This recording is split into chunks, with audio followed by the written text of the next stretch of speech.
नमस्कार, माझं नाव आहे प्रिया आणि मी परत एकदा स्वागत करते माझ्या छोट्याशा व्हिडिओमध्ये.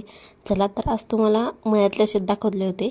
मागच्या व्हिडिओमध्ये मी माळावरचं शेत दाखवलं होतं.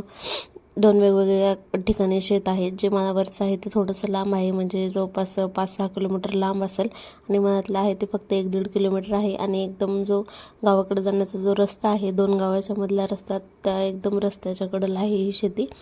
तर ही कोंबड्यांसाठी सेट केलेलं आहे आणि आजूबाजूला सगळीकडं अर्धा एकरमध्ये जाळी सेट केली होती सगळीकडं. आणि हे पाणी ते कोंबड्यांसाठी वगैरेच केलेलं होतं. पोल्ट्री फार्म म्हणलं तरी पण चालेल.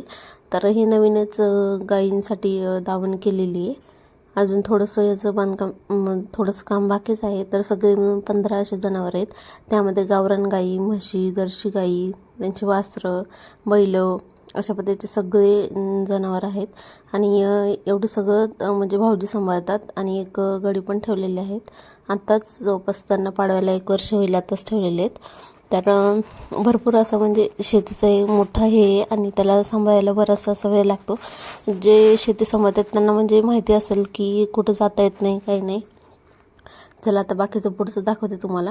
ट्रॅक्टर पण आहे, बैलाचा तसं जास्त हे होत नाही. आणि हे बघा इकडं नारळाचे झाड, जे की जे ह्याचं कोंबड्याचं शेड आहे त्याच्या पाठीमागे लावलेले आहेत. आणि ही बैलगाडी ह्याचा काय आता वापर होत नाही जास्त, फक्त त्या शेतातून इकडं बैल आणण्यासाठीच बैलगाडीचा उपयोग होतो. तर हा आहे ऊस, जवळपास 2 एकर ऊस आहे सगळा मिळून. आणि हे आहे चंदनाचं झाड. जवळपास शेतामध्ये सगळीकडं 4-5 चंदनाचे झाडं असतील, जे की थोडी मोठी झाल्याच्या नंतर ते येतात आणि घेऊन जातात. तर ही फुलं कशाची आहेत तुम्ही नक्की मला कमेंट करून सांगा, मला पण ह्याचं नाव माहिती नाही. तर आंब्याची झाडं, छोटी छोटी आंब्याची झाडं, कडीपत्त्याची झाडं, अजून बरेचशी अशी झाडं लावलेली आहेत. आणि सगळ्यात जास्त कशाची झाडं आहेत म्हणताल तर ती चिंचाची, ज्याचं गुत्त म्हणजे एकदाच दिलं जातं. आणि जे गुत्तवाले आहेत ते चिंचात येऊन पाडतात. तर ह्यावर्षी भरपूर असं मला या चिंचांना लागलेलं आहे, तुम्ही बघू शकता. आणि पुढं पण एक चिंचाचं झाड दाखवणार आहे, त्याला तर सगळ्यात जास्त माल लागलेला आहे. तर इथे बघा. तर ह्याच्या चिंचा मी तोडत होते, कारण हुलफुली वगैरे करण्यासाठी अजून तर कच्च्या आहेत. पण यावर्षी खूप जास्त माल लागलेला आहे. आरू इथं म्हणत होती, चला हम तो जंगल में आ रहे बाबा, चलो हमें कोई खा लेगा.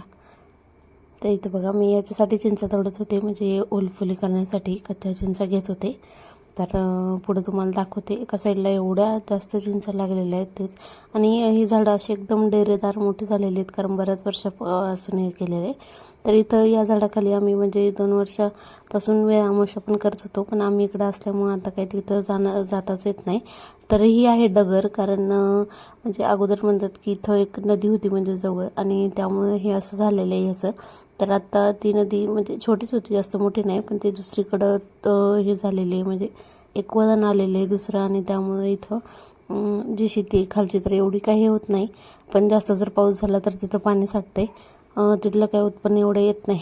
तर हे बघा एकदम खाली असे लहान मुलाच्या हाताला पण येतील एवढ्या खाली चिंचा लागलेल्या आहेत त्याला. इकडून पलीकडे जे दिसते तुम्हाला, तर तिथं सगळीकडे ऊस आहे, म्हणजे जवळपास 2 एकर. तर आताच ही म्हणत होती, हम तो जंगल में आ गए बाबा, कारण जे शेताचे बांधाने आम्ही जात होतो पुढं, आणि पुढं जरा जास्तच हे होतं, म्हणजे ऊस दाट झालेला होता, त्यामुळे जास्त काही पुढं गेलेलं नाही. आणि तेवढ्यात हे झाड दिसलं.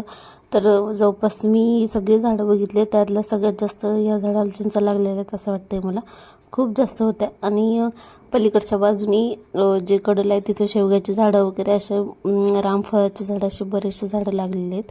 ते तुम्हाला पुढे दाखवतेच मी. बोराचं झाड, परत हे एक बघा चंदनाचं झाड आहे. तर ह्या जी बोर आहे ना, याची बोरं एकदम गोड आहेत.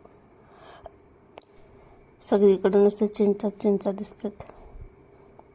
मला तरी चिंचा खूप आवडतात, आणि फक्त नाव ऐकलं तरी पण. तर असं हे बघा, थोडंसं आभाळाचं वातावरण झालं होतं जेव्हा व्हिडिओ घेत होते मी. तर इथं सोयाबीन होतं, म्हणजे पुढचं जे शेत आहे तिथं सोयाबीन होतं, आता म्हणजे काढलेलं आहे. तर हे सीताफळाची झाडं आहेत. आणि इकडंच पलीकडं एक विहीर आहे, नाही मोठा खड्डा आहे. तर तिथं बरीचशी अशी झाडं आहेत. आणि थोडीशी सापांची वगैरे पण भीती आहे, कारण भरपूर जास्त अडचण आहे. तर ह्या बाजूला हे बघा, इकडून असं दिसतंय हे कोंबड्याचं जे शेड आहे ते. आणि पलीकडच्या साईडला अजून एक शेड आहे.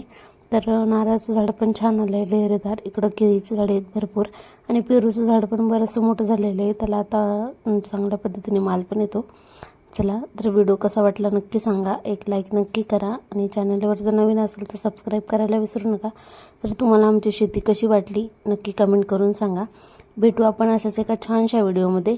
तोपर्यंत धन्यवाद.